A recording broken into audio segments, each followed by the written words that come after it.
Hello, everybody. Welcome to The Power Is Now. My name is Eric Frazier. We've been conducting a series called Business Planning for Real Estate Agents in 2023 with Emerick Peace.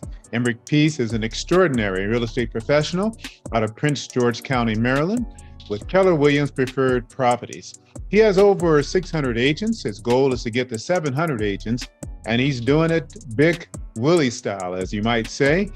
He does a lot of business, has an incredible team that supports him. Now, over the last few episodes, we've been talking about the business of real estate, from concept to planning to all the way getting down to business. In fact, in the last episode, you want to check it out, Emerick talked about, actually doing the work, when to do it, how to do it, where to do it. We got into all those particulars, and I thought it was very informative, insightful, and I'm really looking forward to today's topic.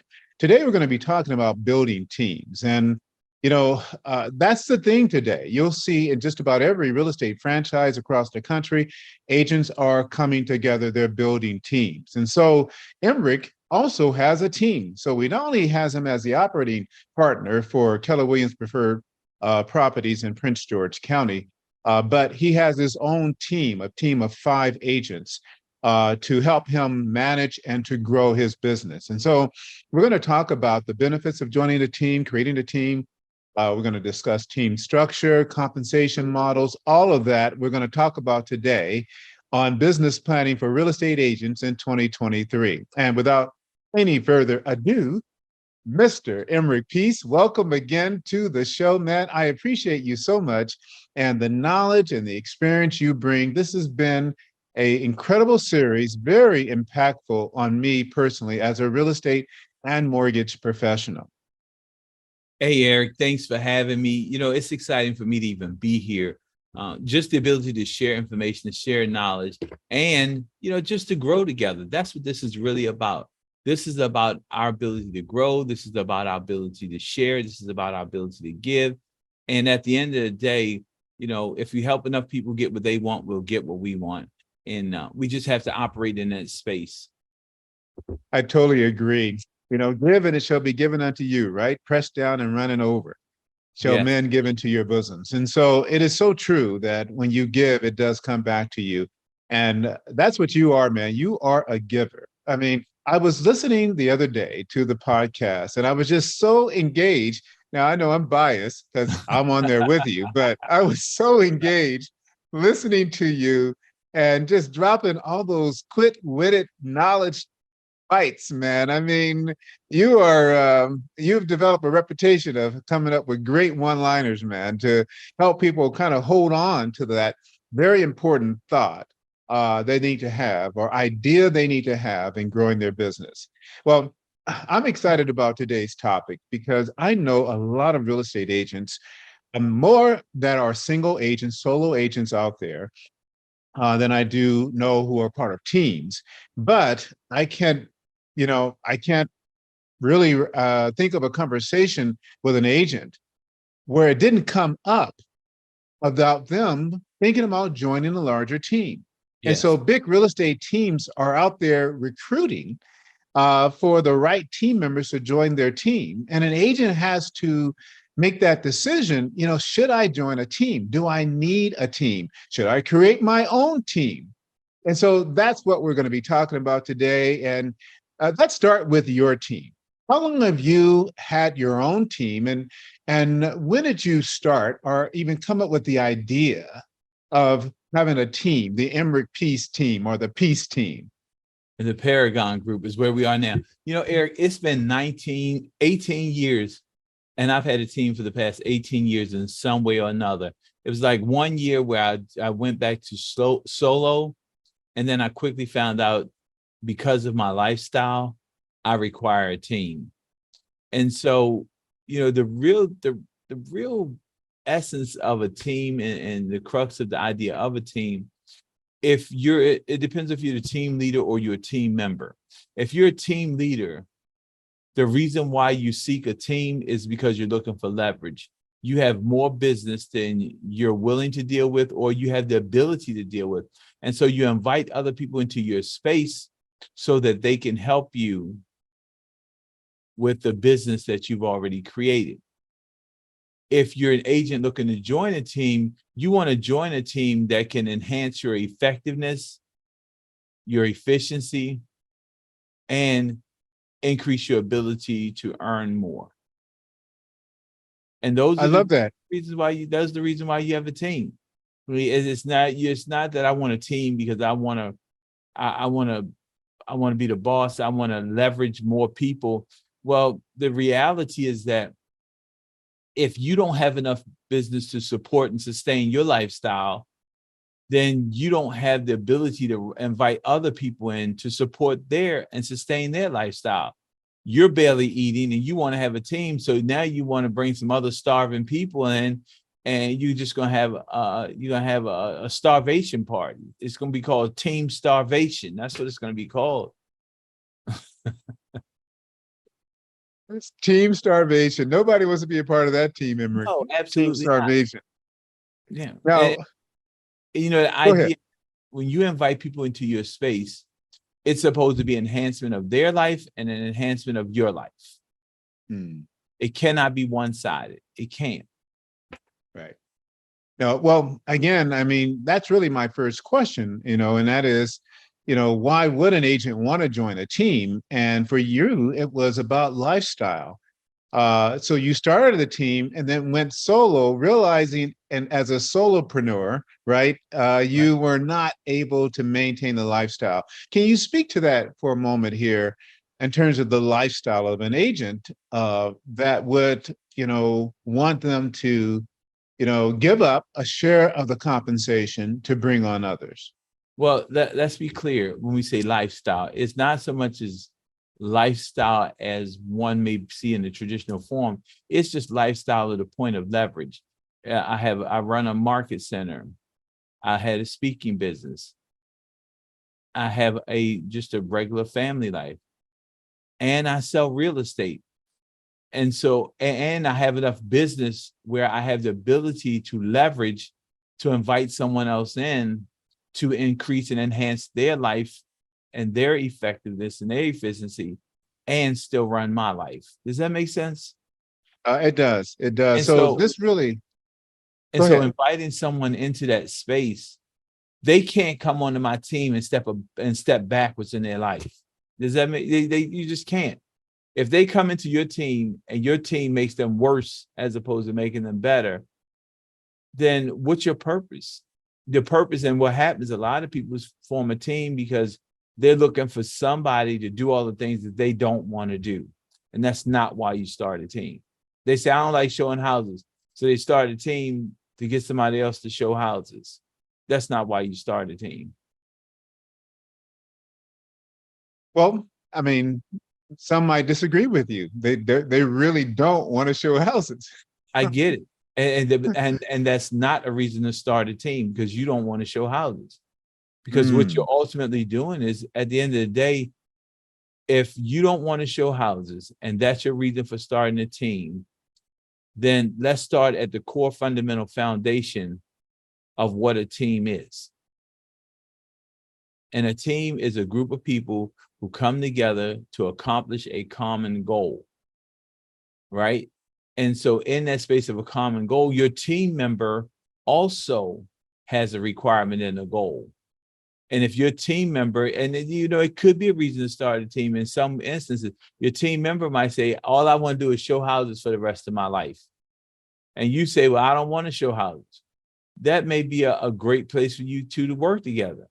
The other issue in that is by what systems, tools, and models is this team going to operate? And if that team is not operating with systems, tools, and models, you should not start a team. If you're only starting a team to get somebody to show houses for you, and there's no benefit to the team member, there's no program for growth and development for that team member, then you should not start a team. The same would apply then for a listing agent, right? Who doesn't want to sit in open houses. You shouldn't start a team. In that case, and you leverage it, you leverage that part of your business by incorporating people in your life that are willing to hold open houses. And it's not necessarily a team. You're paying them to provide a service for you, and it's an open house service. So if I were interviewing agents to join a team, my team, or I'm a real estate broker, I want to create a team. Okay. What would be some of the questions I would ask? Because what you're speaking to, it has to do with really the right person, the right personality, the person who's joining the team for the right reason, Mhm. the team owner, if you will, who's creating the team for the right reason. So that's Yes. assume that I'm creating a team for the right reasons, right? Not Yes. because I don't want Okay. to, you know, show houses or sit in open houses. I Okay. truly want, I have enough business happening now where I want to maintain some family balance. I want to maintain my lifestyle. I Okay. do many other things like you do. And so I want to have that balance. So what are some of the questions I should ask someone looking to join my team? Well, one of the first questions you're going to ask, you're not even going to talk about the team. You're not going to talk about business. You want to find out what their dreams and goals are. Hmm. When you find out what somebody's dreams and goals are, they'll tell you what you require to know from them as a basic point of reference as to whether or not they're fit for your organization. And in that space of dreams and desires, you have to dig deeper. You have to ask, you have to probe and ask, tell me more, tell me more. And they have to be able to expound on what their goals are, what their dreams are. And at some point of alignment, your goals and their dreams should match somewhere as to how you can support them in their goals and their dreams. And if you can't support them in their goals and their dream, it's not a good fit. Because when you're bringing other people into your life, it's really not about it's not about you, it's about the other person. And Mm. if you make it about you, you're going to always be on a churn for more people. Because Are people you look looking for at you on a regular long-term? basis. Yeah, so you're looking for long-term team members, right? I mean, Absolutely. because who wants to be hiring all the time? But in finding that person, you're also looking for someone who is active, productive. I mean, why would a person closing, 3, 4, 5 deals a month, want to be on a team? They might be thinking about, hey, I want my own team. And so if they express that to you, that listen, I want to join your team. I want to close, 60 deals a year. I want to eventually become a broker. I want to eventually have my own team. Would that be a problem for me since I'm trying to, create a long-term team here?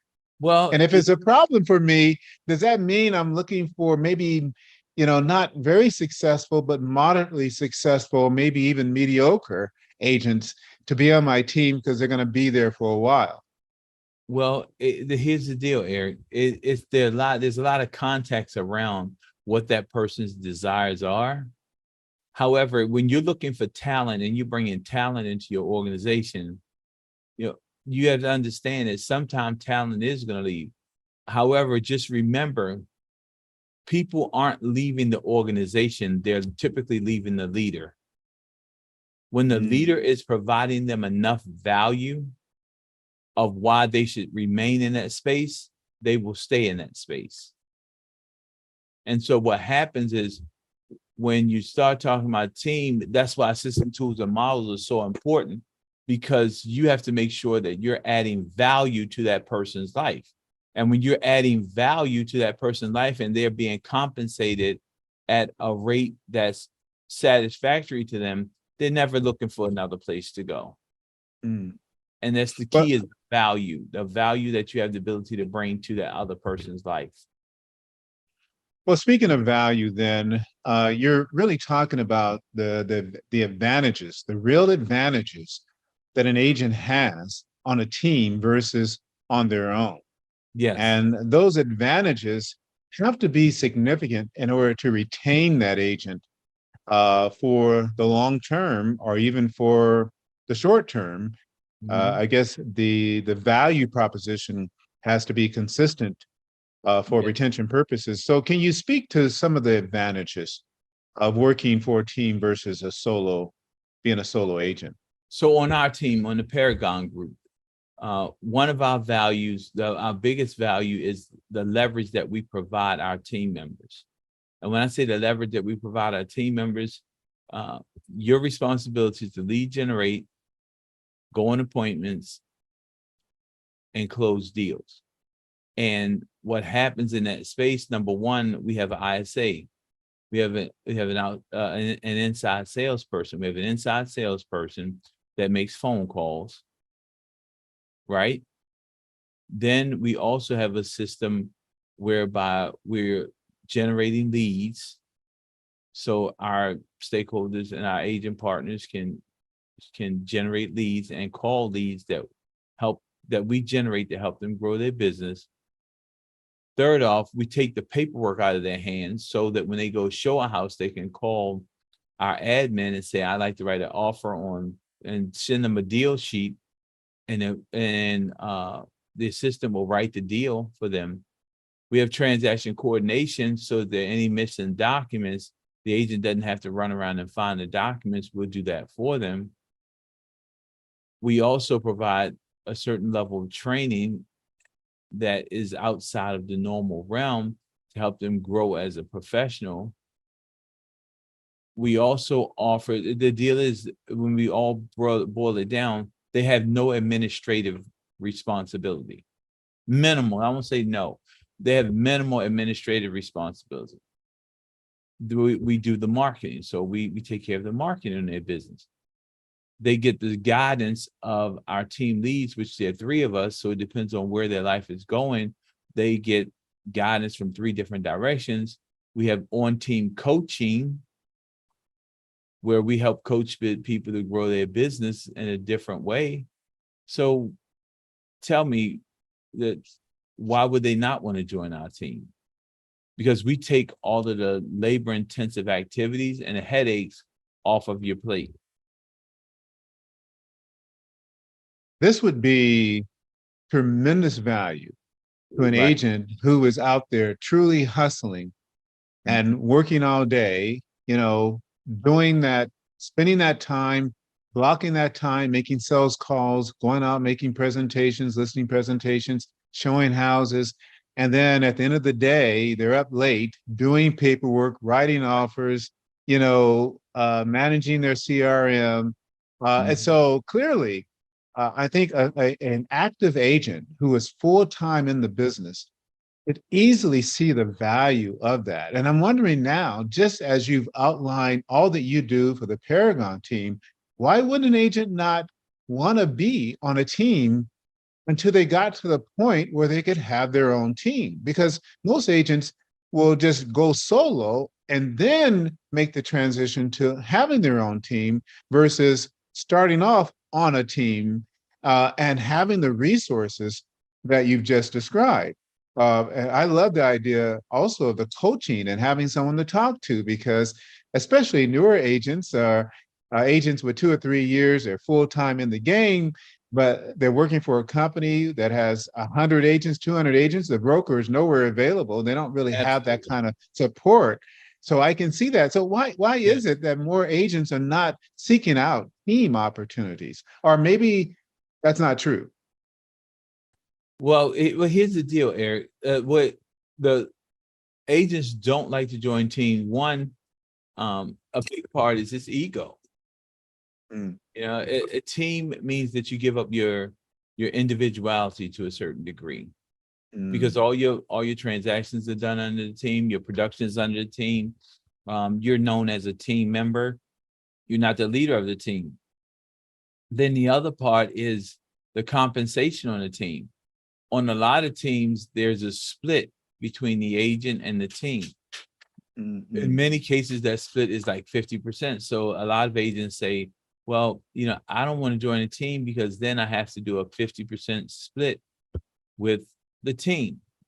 And so you really have to do the math on that with where your business is. And it's really being smart. If you're doing, I'm going to say you're doing 10 transactions a year by yourself. You join the team. You still do your 10 transactions by yourself, right? The team puts systems in place for you. We have the ability, we grow that 10 transactions to 20 transactions. So, and you're getting 50%. So you're still getting the same rate of compensation with the team. You're just doing less work and you have more support around you to help you do less work. And that's the part that people miss. So many times people get consumed with the whole idea of 50%. And it's not, and unfortunately in this business, people focus on what they're getting. What you're getting and what you're taking home is two totally different things. And so in that team environment, the biggest thing you're doing, the biggest issue, the biggest item that you're getting leverage, as opposed to as a solo, you have no leverage. You don't have anybody answering the phones for you. You don't have anybody cold calling for you. You don't have anybody feeding you leads. You don't have coaching. You see where I'm going with this? I do. So when you understand that, and there's a certain ethic component about a team also, and the team, again, the person who's joining the team, the stakeholder, they have to feel really good about joining that space, because there has to be a certain amount of ethics within the team. And a lot, as you said, people don't join because they want their own autonomy and they want to stroke their ego to say that, yeah, this is my commission. Hypothetically speaking, I get 100%. And the question becomes, do you want 100% of a $50,000 check, or do you want 50% of a $125,000 check? Oh, great point. The leverage idea would not be lost on someone who was out there fully engaged. I mean, hustling. But it is a hustle, right? I mean, real estate is seriously a hustle. I know agents who are still knocking on doors. They're knocking on 100 doors a week. Here's the deal, Eric, right? It's a real hustle because they don't have system, tools, and models in place to change it to a business. You get what I'm saying? Okay. So when those people that are knocking on the door, when they have system, tools, and models in place, when they're knocking on the door, my question I would ask them is, how many doors do you have to knock on in order to get one transaction? Do you know? There is a mathematical equation based on, the Millionaire Real Estate Agent and the other systems to say, how many doors do you have to knock on in order to get a listing? Now you have a business when you're bringing predictability to what you're doing. Right. If you have no predictability and no metrics for tracking what you're doing, it's a hustle. That's right. You're hustling. Same thing with cold calling, right? Agents are calling expireds, they're calling for sell by owners, for rent by owners. They're blocking out the time 2, 3, 4 hours a day. And that's a hustle. No, it depends on how they're cold calling. If they're cold calling in a systematic way where they can have predictable results, it's not a hustle, it's a business. If you are just making calls and you have no methodology behind your calls, you have no methodology behind your conversations, and you have no end goal in what you're doing, it's a hustle. If you have a systematic way of making your calls, you're calling with intentionality, with a specific end goal, now you're doing business. Well, let me just keep going down the rabbit hole here. Then there's social media. Right. There's social media. Every agent out there is doing selfie videos. They're posting stuff. And if they can't afford a social media manager, they're spending time online trying to farm their social farm, right? And getting business. Okay. So the question again, what's the system and what's the methodology behind them farming their social media? If you don't have a systematic way of farming social media, if you don't have a systematic way of how you follow up and connect with those social media leads, you're still hustling. It's about systems, tools, and models. When you don't have system, tools, and models in place, yes, everything is a hustle. When you have system, tools, and models in place, system is a way that you do something on a consistent basis, and it's duplicative. duplicatable. Models is where that system that you're using has a proven track record. You see where I'm going with this? I do. Tools are the components that facilitate how you run your system. And so without those components, you're going to always be hustling. And that's what we've been as real estate professionals for a long time. We've been hustlers. We can't predict where our business is coming from. We can't predict how much business we're going to have next year because there's no systematic approach to this business. And when there's no systematic approach to this business, you are a quote unquote hustler. Emerick, I mean, I can keep going down the list with all the things that an agent needs to do. I mean, we talked about the social media farming, right? And then there's direct mail, right? And coming up with direct mail pieces and brochures to send to your farm area. And then there's putting on seminars, right? Trying to put on seminars, partnering up with local groups and churches and individuals, right? Putting on seminars and first-time home buyer seminars and then there's just general networking, being part of networking groups and what have you. So, I mean, there's a ton of things that an agent can do to generate business. And the challenge is the time that they're spending generating the business also takes away time they have to manage the business or the leads that are being generated. And your response each and every time with each of these different strategies is that you have to have systems, tools, and the resources. And the answer to that is being on a team. Well, it's not always being on a team.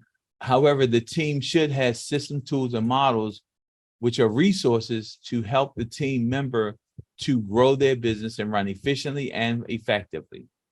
And if the team doesn't have those items, the question is it really a team? The question is it a business?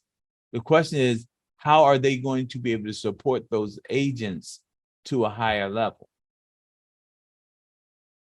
So you really have to be on the right team. So I started this out asking, what are some of the questions that I should be asking agents who want to join my team if I were going to create a real estate team?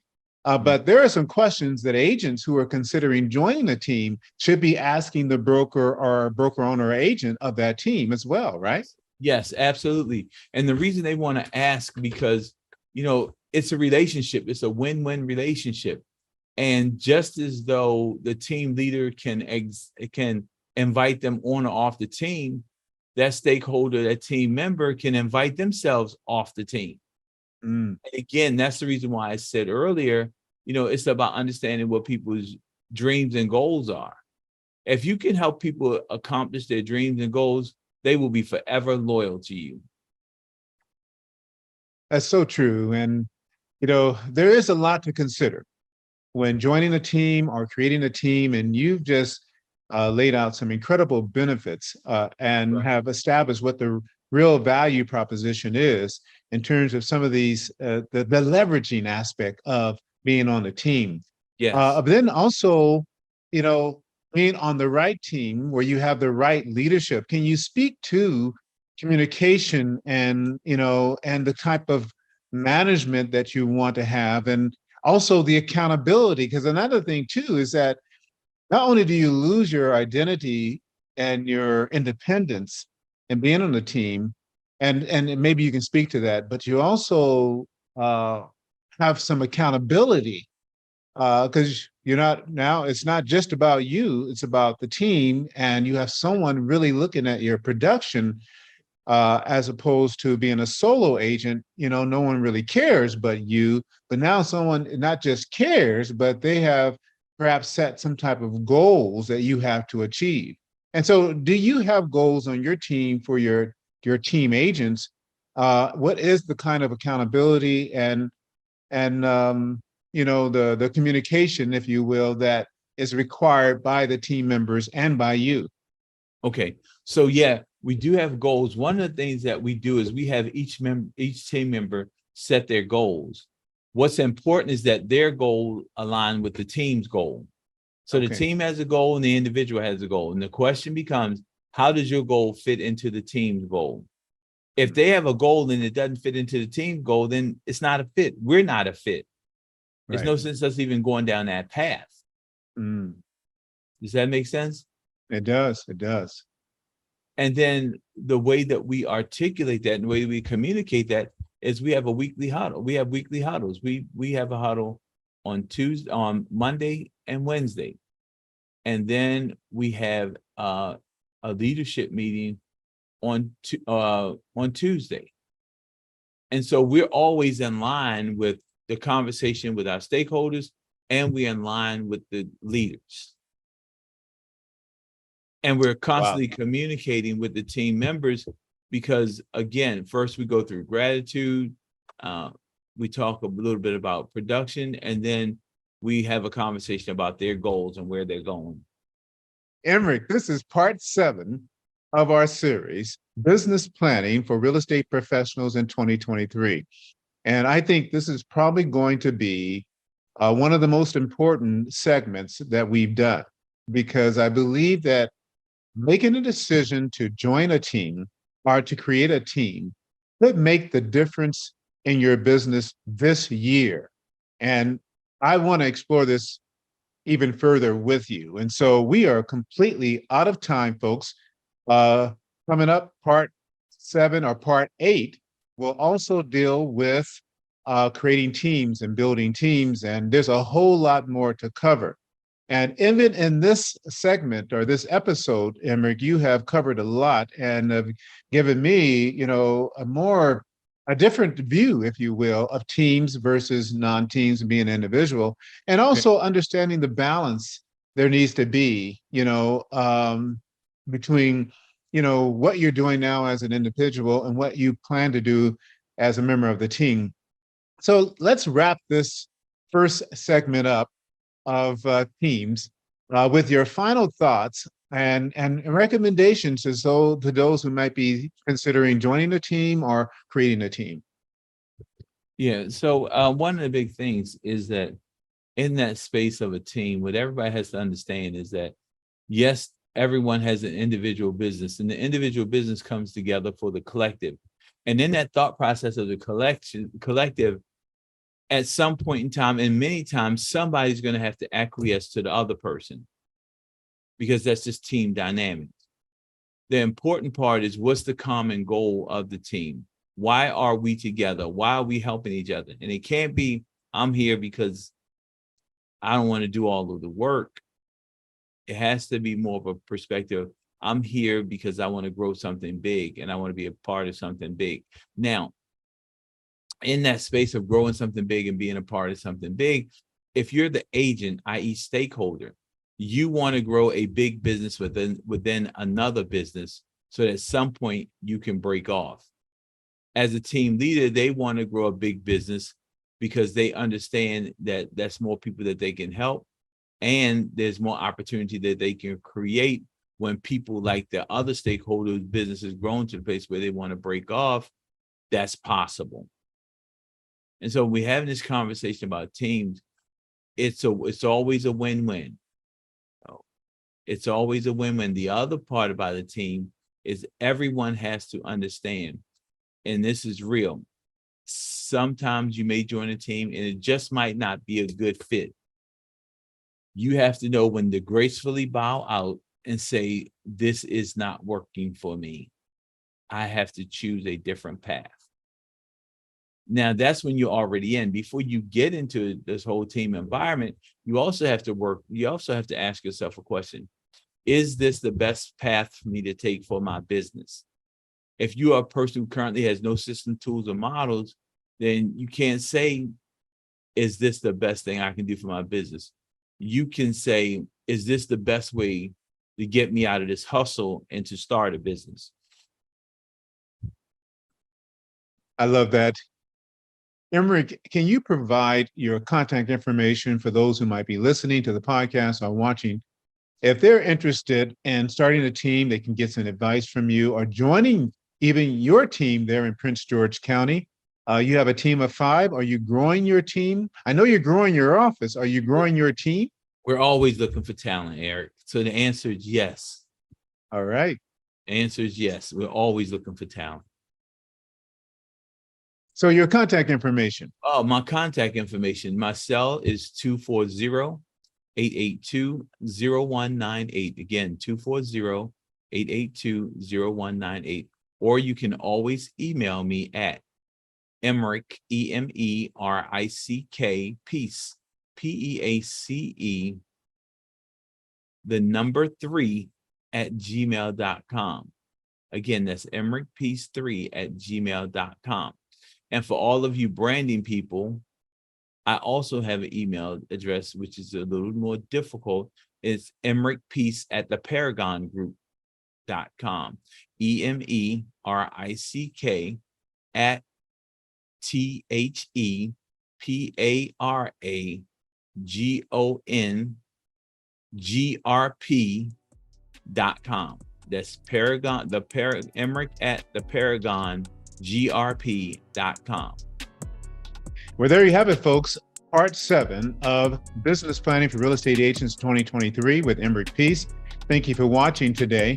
Please download our TV app on your iPhone or your Android phone. Just go to the store and put in Power is Now TV, and you can catch all of Emerick's shows and series on the business of real estate. He has a show called My Phenomenal World, and we've been so busy producing content around business planning, we haven't even gotten to new content about My Phenomenal World. And so look out for that coming soon. Thank you again, Emerick. Folks, remember, we are at our best and we maximize our success when we act now. The power is now to change your business, to join a team, to do whatever you have to do to make this year the best year ever. And there's still time to do it. Thank you for watching. See you soon right here on The Power is Now. The Power is Now magazines are the leading resource for real estate agents, mortgage bankers, entrepreneurs, and small home ownership businesses, providing leaders with business strategy information, resources, and tools through PIN, real estate, programming guide magazines. Stay up to the minute with real estate news and information from industry experts. Subscription is free. Sign up today. thepowerisnow.com. thepowerisnow.com.